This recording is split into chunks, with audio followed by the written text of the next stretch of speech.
Oke, bismillah ya. Platonic love. Platonic love itu cinta jenis kedua tadi, cinta platonik. Biasanya dilawankan dengan cinta romantik atau cinta erotik. Cinta yang erotik itu cinta yang jenis pertama. Jadi platonic love itu apa? Cinta yang tanpa hasrat jasmania. Ini universal, kamu bisa ketemu siapa saja, bisa orang yang paling kamu cintai, meskipun kamu nembak ditolak, tapi tetap kamu cintai dan kamu memberikan kebaikan dan mengambil kebaikan dari cintamu. Itu namanya platonic love. Ya, analoginya ceritanya Eros. Eros ini kan anaknya Afrodit. Satu ketika Eros ini jatuh cinta sama Psyche. Psyche ini ya dewi juga, perempuan yang cantik luar biasa, yang bikin Afrodit iri. Karena Afrodit iri, dia pacarnya anaknya sendiri. Sama Afrodit dikutuk bahwa Psyche ini dikutuk untuk jatuh cinta sama laki-laki lain selain Eros yang jauh lebih jelek dari Eros. Ya karena yang ngutuk Dewi, kutukan itu kejadian. Meskipun Eros dan Psyche ini saling mencintai, tapi akhirnya berpisah. Karena Psyche, katanya Eros sudah jatuh cinta sama laki-laki yang lain. Tapi meskipun mereka jauh, cintanya tetap hidup. Jadi terpisah secara fisik, tapi cintanya tetap hidup. Nah, itu nanti jadi inspirasi Plato untuk menggagas namanya platonic love. Cinta platonik. Jadi di level cinta platonik ini kamu gak perlu khawatir, kamu boleh jatuh cinta sama siapa saja. Ditolak apa diterima, itu tidak ada urusan dengan itu. Terserah lah, kamu milih di TV artis yang paling cakep yang kamu senengi. Kalau pengen cinta ya cinta aja. Temanmu di kelas yang sudah punya pacar, kamu suka aja, tidak masalah, gak ada urusan sama fisik, diterima atau ditolak. Itu namanya platonic love. Platonic love ini nanti yang dijelaskan panjang lebar di simposium. Kita lihat penjelasannya. Oke, kayak gimana sih karakternya? Antara lain dijelaskan dalam Phaedrus. Platonic love itu cinta tanpa keterikatan emosional. Itu kalimatnya agak ngeri. Lebih baik mencintai seseorang yang tidak mencintai kita, atau tidak usah dipedulikan dia cinta atau tidak pada kita. Kenapa? Kalau kita cinta seseorang terus dia juga cinta pada kita, maka akan lahir keterikatan. Keterikatan emosional. Dan keterikatan ini sumbernya sumpek, sumbernya galau. Jadi jangan sampai lahir keterikatan. Kalau dalam agama kan ya keterikatan cuma sama Allah. Keterikatan sama pasanganmu, karena kamu terikat, pacarmu disenyumin cowok lain apa cewek lain aja hatimu sakit. Karena kamu terikat. Katanya Plato di Phaedrus ya, mbok sudah cintai yang tidak cintai kamu, itu lebih aman malah. Susah ya teorinya.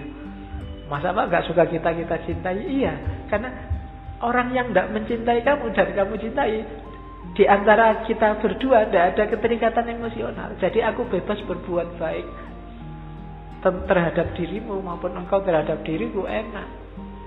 Kalian baik sama sahabatmu yang tidak ada keterikatan emosional kan enak. Kamu bebas melakukan apa aja dan tidak mungkin sedih. Yang bisa berkhianat kan orang yang punya keterikatan emosional sama kita. Kalau sudah jadi pacar, ngobrol sama cowok lain, kamu sebut pengkhianat. Tapi kalau nggak pacar, ya terserah dia ngobrol sama siapa saja, kan nggak ada pengkhianat. Ketika ada keterikatan emosional, lahir harapan-harapan, keinginan-keinginan. Kalau sudah lahir harapan dan keinginan, pasti di situ muncul kekecewaan. Yang tidak berharap, ya tidak kecewa. Nah, rumusnya di situ. Karena kamu terlalu banyak keinginan, terlalu banyak harapan, ya kamu kecewa. pasti ada kecewanya. Jadi kalau ada hari ini yang sedang sumpek atau galau dan kamu bingung karena apa, kurangi harapanmu. Iya, kalau rumusnya Ki Ageng Surya Mentarem kan gitu. Ketika keinginanmu banyak, itu kan bahasa dia mulur dan gak terpenuhi, kamu kecewa. Biasanya terus mungkret. Setelah mungkret, kamu ulur lagi, tidak bisa lagi mungkret lagi. Jadi jangan terlalu banyak harapan. Berbuat baik aja. Tidak usah diembel-embeli apa-apa. Kalau dalam agama ikhlas saja, tidak usah pamrih apapun. Jadi cinta tanpa keterikatan emosional. Oke. Nah, malah kalimatnya Pak Idrus itu ngeri. Cinta yang emosional membuat pecinta dan yang dicintai jadi bodoh, menjijikkan. Kalimatnya agak nggak enak. Cinta semacam ini ibarat cintanya serigala kepada domba. Kenapa? Membelenggu dia. Tidak bisa serigala jatuh cinta sama domba. Sedalam apapun cintanya, pada akhirnya kalau lapar ya dimakan. Oke. Jadi jangan ada keterikatan emosional. Suka boleh, tapi tidak usah bikin komitmen macam-macam. Nggak usah terlalu dalam secara emosi. Bikin komitmen tidak apa-apa, wis. Asal jangan emosional. Ketika ada keterikatan emosional, maka muncul takut kehilangan. Akhirnya tergantung. Susah kan kalau sudah tergantung. Ayo, jangan gitu. Kalau gitu tak putus loh. Oh ya, ndak. Ya kan sudah, kamu tergantung sudah. Tiap hari kamu nggak bisa tenang. Diancam, diputus terus. Nggak jemput aku, telat 5 menit tak putus. Wah, sumpah tiap hari kamu tergantung. Biasanya berangkat kuliah berdua, sekarang sendirian, nggak enak ya. Ya salahmu dewe, kamu tergantung. Biasanya makan di kantin berdua, sekarang sendirian, nggak enak ya. Salahmu dewe, tergantung. Kamu jadi galau sendiri, sumpek sendiri. Jadi rumusnya platonic love yang pertama, jangan ada keterikatan emosional. Oke. Suka, tidak suka silahkan aja, tapi jangan terikat dan tergantung. Kalau kamu ada dalam wilayah ini hari ini, segeralah melepaskan diri. Katanya Plato, sama kayak domba yang kamu harus segera melepaskan diri dari serigala. Kalau enggak, lambat laun kamu akan dimakan. Pasti kamu akan sedih. Jadi, biar tidak sedih, jangan ada keterikatan emosional. Sekalipun kamu sukses menikah, apa sih di dunia ini ikatan yang tidak terpisah, pada akhirnya juga terpisah. Suami istri pun ya pada akhirnya terpisah. Tidak ada yang langgeng berdua terus, tidak ada. Kayak di ramalan-ramalan itu loh. Kalau kamu misalnya ada ramalan jodoh itu, jangan menikah sama ini. Kalau menikah, salah satu akan meninggal lebih dulu. Kan menurut ramalannya. Nek saya ya mending, alhamdulillah. Kalau meninggalnya bareng itu malah gawat. Biasanya meninggal bareng itu kecelakaan. Ya enak meninggal salah satu gantian. Itu lebih aman. Kalau meninggalnya berdua ya malah ngeri biasanya momennya. Oke, jadi emosi dan ketergantungannya tidak usah diikutkan. Biar cinta tidak jadi sumber kesedihan. Terus rumusnya ini katanya Socrates. Love is desire for the perpetual possession of the good. Ini loh sebenarnya cinta itu katanya Socrates. Kalau kamu bisa sadar sebenarnya kenapa kok kamu suka sama lawan jenis, kamu kadang cinta sama sesuatu. Apapun sesuatu itu apa? Ada desire. Love is desire. Yang kamu inginkan sebenarnya kebaikan, tapi kamu nggak sadar. Sadarilah Kalau kamu cinta sesuatu, termasuk cinta lawan jenismu, suamimu atau istrimu atau pacarmu, sebenarnya dalam dirimu itu berawal dari dorongan untuk nyari yang baik. Rumusnya gini katanya Sokrates. Ini loh awal-awalnya. Yang pertama, manusia itu kan punya sifat dasar agak serakah. Keinginannya banyak.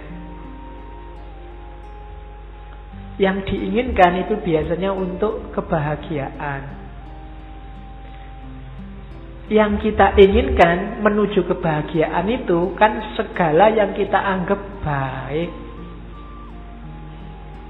Ya kan? Jadi kita kan ingin sesuatu. Kamu jatuh cinta sama seseorang, itu kan karena dalam diri yang kamu jatuh cintai itu, di situ kamu anggap ada kebaikan untuk dirimu. Maka kamu ingin meraihnya. Jadi cinta itu sebenarnya keinginan untuk meraih kebaikan. Cuma kamu tidak sadar. Ketika kamu jatuh cinta sama perempuan itu, kamu menganggap dalam diri perempuan itu ada kebaikannya untuk dirimu. Rumusnya itu sebenarnya. Jadi cinta itu keinginan untuk menuju kebaikan. Nah, jangankan manusia, katanya Sokrates, segala sesuatu itu bergerak untuk memperoleh yang dia anggap baik. Tumbuhan itu kan tumbuh juga meraih yang dia anggap baik untuk dirinya. Kalau ada semut tiba-tiba jalan di depan sini, itu kan dia nyari mungkin makanan, mungkin teman ngobrol, mungkin yang dia anggap baik untuk dirinya sendiri semut. Itulah cinta. Jadi makanya katanya Sokrates, alam semesta ini bergerak karena cinta. Apa? Keinginan untuk sesuatu yang dianggap baik. Apapun yang kamu cintai, itu kan dalam diri yang dicintai itu ada kebaikannya yang kamu inginkan berbuah. Bahkan bukan manusia saja, alam semesta juga begitu. Ketika sebatang pohon tumbuh, dia kan juga tumbuh sesuai kebaikan-kebaikan yang ada dalam dirinya, yang ingin diwujudkan. Nah, jadi hakikatnya itu. Nah, karena hakikatnya itu kebaikan, maka banyak orang yang tidak sadar. Dan dia berhenti di kebaikan-kebaikan sementara. Kebaikan sementara ya kayak tadi, cinta perempuan hanya pada jasmaninya saja, cinta sesuatu hanya di level emosinya saja dan seterusnya. Ini kebaikan sementara. Kalau orang ini sadar, ilmunya banyak, nanti dia akan sadar bahwa loh, ada yang lebih baik lagi, ada yang lebih baik lagi, ada yang lebih baik lagi, sampai puncaknya Sang Maha Baik, Sang Maha Indah. Nanti dijelaskan oleh Ghazali itu kan dalam Ihya itu, kalau kamu cinta yang cantik, yang indah, maka siapa lagi yang maha cantik?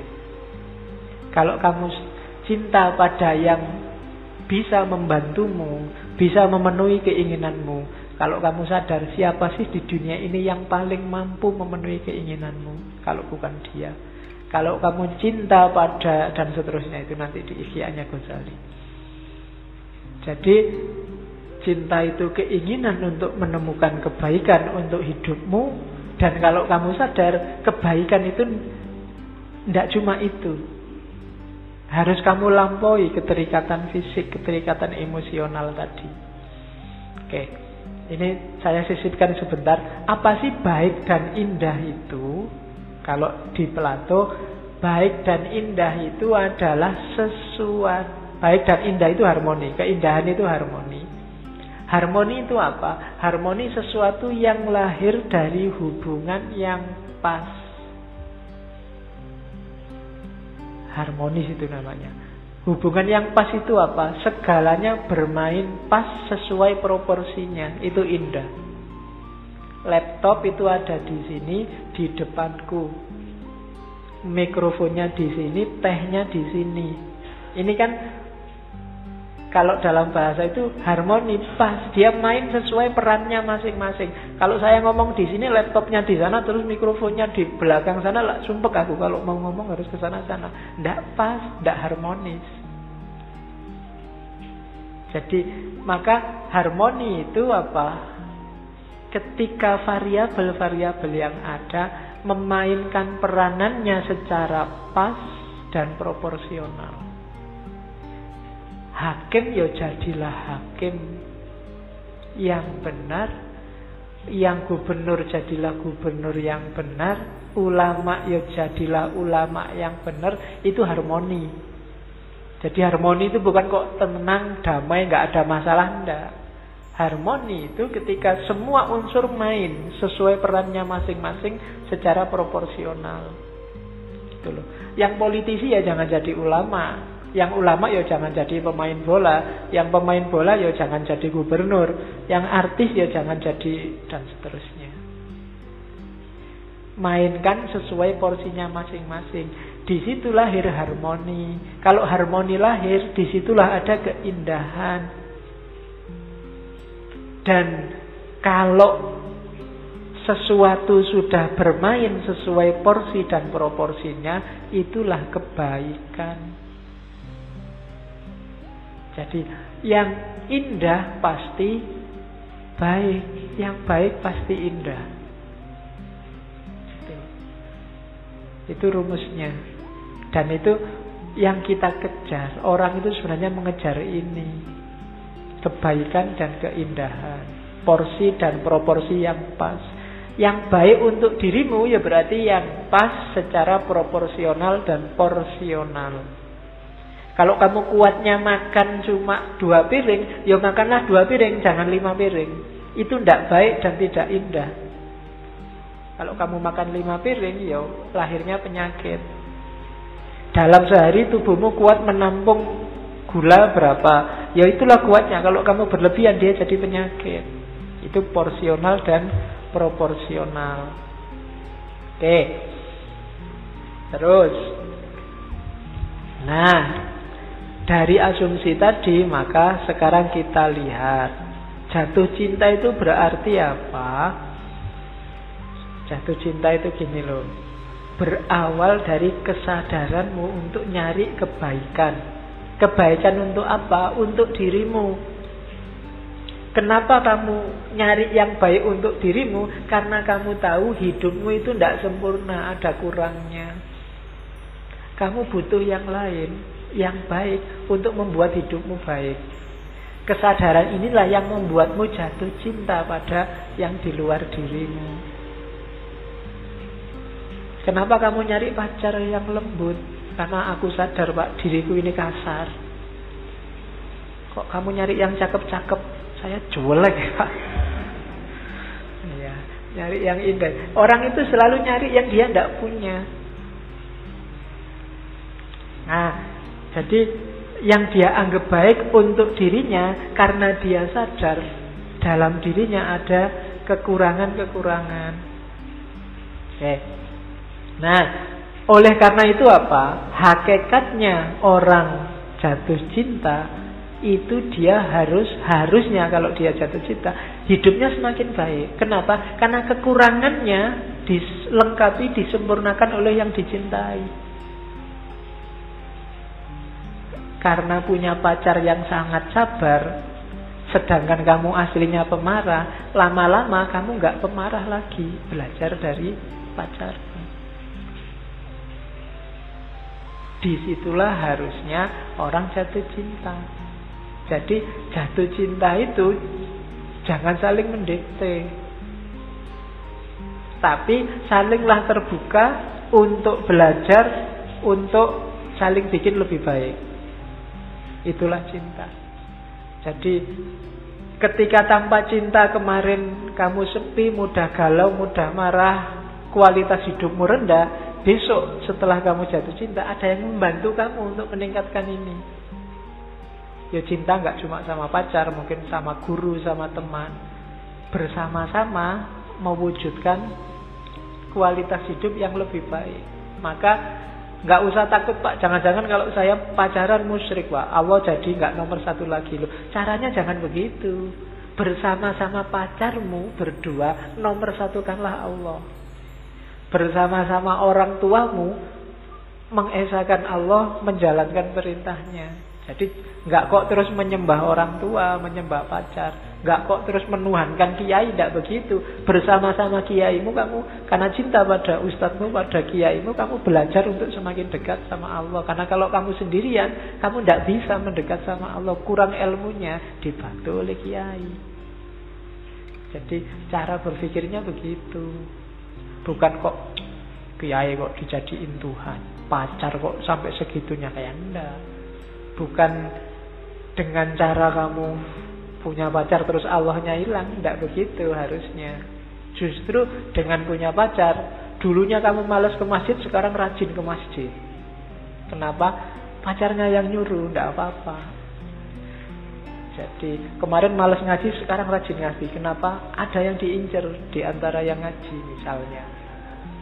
Ya tidak apa-apa. Nah, jadi situasi jatuh cinta itu arahnya ke situ, ke hidup yang semakin baik. Karena hakikatnya jatuh cinta itu kamu sedang nyari yang baik untuk hidupmu. Oke, nah tempuhlah jalan ini akhirnya, katanya Plato.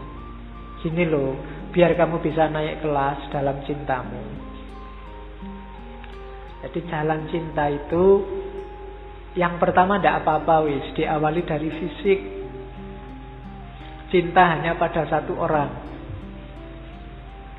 Tapi belajar terus, katanya Plato, cari ilmu terus sampai kamu paham bahwa kalau itu fisik, ternyata ini cantik, itu juga cantik, ini indah, itu juga indah, banyak. Nah, karena itu apa? Kalau sudah kamu sadar kecantikan itu banyak, tidak bisa didasarkan pada jasmania, naiklah kelas. Jangan jatuh cinta lagi hanya pada satu yang indah, tapi jatuh cintalah pada semua keindahan. Ini levelmu naik lagi, sudah bukan lagi pacaran fisik kayak yang diinginkan oleh Socrates. Terus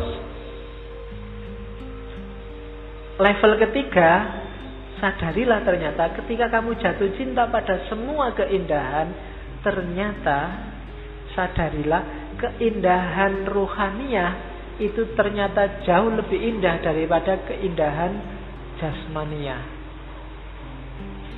Jadi jatuh cinta pada satu orang, jatuh cinta pada semua yang indah, dan sekarang jatuh cinta pada sifat keindahan, sifatnya jiwa. Dari sini maka, dari situ kalau diurainya Plato, maka kamu akan cinta pada masyarakat, keindahan sosial, keindahan moral. Itu kan sifatnya keindahan jiwa. Termasuk indahnya ilmu, indahnya pengetahuan. Di situ kita bisa jatuh cinta. Disitulah filosofia, cinta pada kebijaksanaan. Filsafat ada di level ketiga. Ketika kamu sadar bahwa keindahan jiwa itu lebih indah daripada keindahan fisik. Keindahan intelek, keindahan pikiran itu lebih tinggi dibandingkan keindahan fisik. Itu level ketiga. Terus level keempat, level yang paling tinggi apa? Kalau kita sudah sadar bahwa keindahan jiwa itu penting, selanjutnya kita bertindak, berperilaku, berpikir, ngomong atas dasar keindahan tadi. Ini level cinta yang paling tinggi. Pikiran kita, kata-kata kita, keyakinan kita, perbuatan kita, semua atas dasar keindahan yang sudah kita pahami. Inilah hidup atas dasar cinta. Jadi cinta itu tidak berhenti kamu kawin. Kalau kamu sampai menikah, tapi yang kamu cintai hanya satu itu, kamu belum menyadari bahwa selain satu ini masih banyak sekali keindahan yang lain. Ya kamu belum naik kelas, belum masuk ke mahabbah, masih mawaddah. Jadi level 1 itu mawaddah, level 2 itu mahabbah, level 3-nya rahmah. Rahmatan lil alamin itu cinta sebagai kebajikan sosial, cinta pada sesama. Karena kamu sadar kebajikan moral, kebajikan jiwa itu lebih penting daripada keindahan fisik. Nah, baru setelah mawaddah, mahabbah, rahmah, hidupmu jadi sakinah dan bisa melahirkan itu dalam kehidupan nyata. Perilaku, kata-kata, perbuatanmu adalah perbuatan cinta. Buahnya pasti rahmatan lil alamin. Jadi untuk bikin hidup ini penuh rahmat itu kan bahasa lain dari penuh cinta. Cinta kita harus naik kelas, tidak berhenti pada level fisik. Juga tidak mengandalkan jumlah. Yang kedua itu kan jumlah. Jadi semuanya indah itu kan jumlah. Tapi naik ke level ketiga, terus diwujudkan di level keempat. Itulah jalan cinta. Nah, kalau kita sudah punya cinta yang semacam itu, maka cinta kita akan jadi faktor pengembangan diri. Cinta membuat kita lebih baik, lebih baik, lebih baik terus. Bukan cinta yang jadi sumbernya galau. Bukan cinta yang bikin kita sumpek. Bukan kita yang jadi sumber masalah. Tapi cinta yang meningkatkan kualitas hidup. Cinta yang tidak egois, cinta yang tidak aku. Dengan cinta yang semacam ini, kita sadar bahwa aku ini tidak lengkap, aku butuh yang lain. Butuh kebaikan yang semakin baik, semakin baik. Sehingga aku butuh orang lain. Nah, ini di kalimat terakhir itu saya sebut teori ini antitesis dari yang bilang bahwa kalau kamu jatuh cinta, biarkan pasanganmu apa adanya. Loh, apa adanya kalau bagus tidak apa-apa. Kalau apa adanya jelek ya jangan. Harus semakin bagus. Kalian berdua harus semakin baik, semakin baik.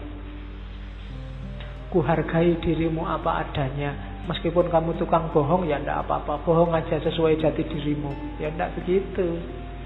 Kan sekarang banyak teori yang bilang bahwa kalau kamu mencintai, biarkan dia apa adanya, jangan dipengaruhi. Ya kalau pas baik semua sih tidak apa-apa. Tapi kalau ada yang jeleknya ya jangan. Jadi cinta itu saling memberdayakan untuk pengembangan diri. Oke. Ya, sudah jam 10. Ada beberapa, kalau Plato itu kaya kutipan karena tulisannya banyak. At the touch of love, everyone becomes a poet. Kalau sudah jatuh cinta, setiap orang akan jadi sastrawan. Ya, cirinya gampang sekarang. Kamu cek ya Facebooknya teman-temanmu. Ketoke kok jomblo, kok tiba-tiba nulis puisi-puisi tiap hari. Jangan-jangan sedang ada yang diincer. Karena at the touch of love, everyone becomes a poet. Jadi sastrawan. Tapi tidak apa-apa lah. Paling tidak kan bisa melahirkan puisi meskipun ditolak. Oke. Terus, there are 3 classes of men. Urusan cinta-cintaan, manusia terbagi 3. Lovers of wisdom, lovers of honor, and lovers of gain. Jadi yang paling awal levelnya paling tinggi. Silahkan kamu cermati dirimu masing-masing. Kamu itu pecinta kebijaksanaan atau pecinta kehormatan, status sosial, ataukah pecinta pemerolehan. Pemerolehan itu ya tidak cuma harta. Pemerolehan itu punya pacar banyak, dapat pacar apa, berapa, dan seterusnya. Itu kan pemerolehan. Kalau kamu hanya fokus di sini, yaitu levelnya level paling rendah, lovers of gain, pencapaian-pencapaian. Ada yang lovers of honor, kehormatan, yang dicintai statusnya. Ada yang lovers of wisdom, pecinta kebijaksanaan. Jadi nanti di teorinya Socrates dan Plato kemarin kan, level kebijaksanaan paling tinggi itu adalah filsafat. Level cinta paling tinggi juga adalah filsafat. Lovers of wisdom. Itu 3 kelas manusia.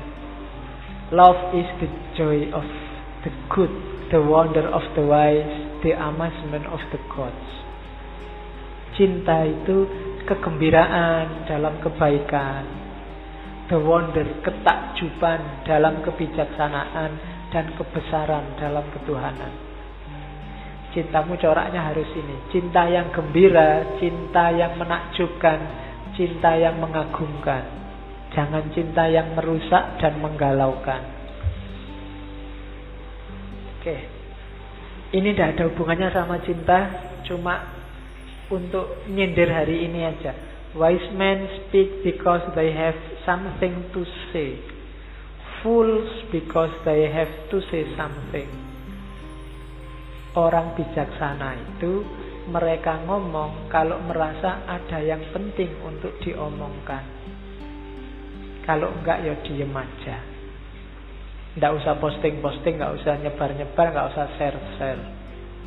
Tapi orang bodoh itu mereka ngomong, mereka share karena merasa butuh untuk share, butuh untuk ngomong. Daripada grupnya sepi, tak share nah itu fools. Tidak ada gunanya ngomong, mbok ya jangan ngomong. Tidak ada manfaatnya ngomong, mbok ya jangan ngomong. Itu katanya Plato. Fools because they have to see something. Sekarang banyak orang kayak gini. Jadi tidak jelas yang dia bagi apa itu loh. Dibagi. Sudah dibilangin, jangan nyebar hoak. Ya, hoaknya tetap disebar, cuma dikasih kalimat, semoga ini bukan hoak. Ya. Oke, ya padha wae. Terakhir ini, don't let anyone rent a space in your head unless they are a good tenant. Jangan biarkan siapapun menyewa tempat di kepalamu, kecuali mereka penyewa yang baik. Jangan mau otakmu dititipi informasi-informasi sampah yang tidak penting. Buangan yang bikin susah, bikin kamu marah tidak jelas karepe opo, bikin kamu senang juga tidak jelas karepe opo. Itu berarti otakmu sedang jadi persewaan ide. Jangan disewakan pada orang yang tidak jelas. Pakai teorinya Socrates yang sering saya bilang diceritakan di mana-mana tentang triple filter. Jadi terimalah informasi hanya yang baik, yang benar dan bermanfaat. Itu kan kayak ceritanya Socrates. Suatu ketika ditemui temannya, Socrates, sudah dengar gosip belum tentang dirimu dan murid-muridmu dari orang-orang? Jawabannya Socrates, sebentar. Sebelum kamu ngomong gosipnya, yang kamu omongkan itu benar apa salah? Jawab dulu. Jawabannya temannya, ya enggak tahu ya, wong namanya gosip. Gosip itu ya bisa benar bisa salah. Oke. Yang kedua, yang kamu omongkan itu tentang hal yang baik apa hal yang jelek? Ya namanya gosip itu biasanya tentang yang jelek-jelek. Yang baik-baik ya tidak jadi gosip. Yang kedua, oke. Filter yang ketiga, kira-kira kalau aku ngerti gosipmu itu ada manfaatnya tidak buatku? Jawabannya temannya, ya kelihatannya enggak sih, kamu sudah pinter apa-apa ngerti, enggak ada manfaatnya, mungkin buat apa juga. Terus jawab, loh kalau gitu kamu enggak usah ngomong. Wong yang kamu omongkan itu sesuatu yang tidak mesti benar, bukan hal yang baik, dan gak ada manfaatnya bagiku. Udahlah ngomong yang lain aja. Nah, filter ini pakailah untuk semua bidang hidupmu hari ini, termasuk medsos. Begitu ada postingan masuk, coba cek itu tentang apa sih? Kira-kira sudah pasti kebenarannya apa belum? Isinya baik-baik apa jelek-jelek? Jangan salah, dalam Islam itu beritanya benar, tapi ngomong orang lain itu disebut ghibah. Beritanya benar, kalau beritanya salah namanya fitnah. Dua-duanya sama-sama jelek. Dan filter yang ketiga, ada manfaatnya nggak buatmu? Kalau nggak ada manfaatnya, singkirkan aja. Oke, saya akhiri sekian. Kurang lebihnya mohon maaf. Wallahul muwafiq. Wallahu a'lam bishawab. Wassalamualaikum warahmatullahi wabarakatuh.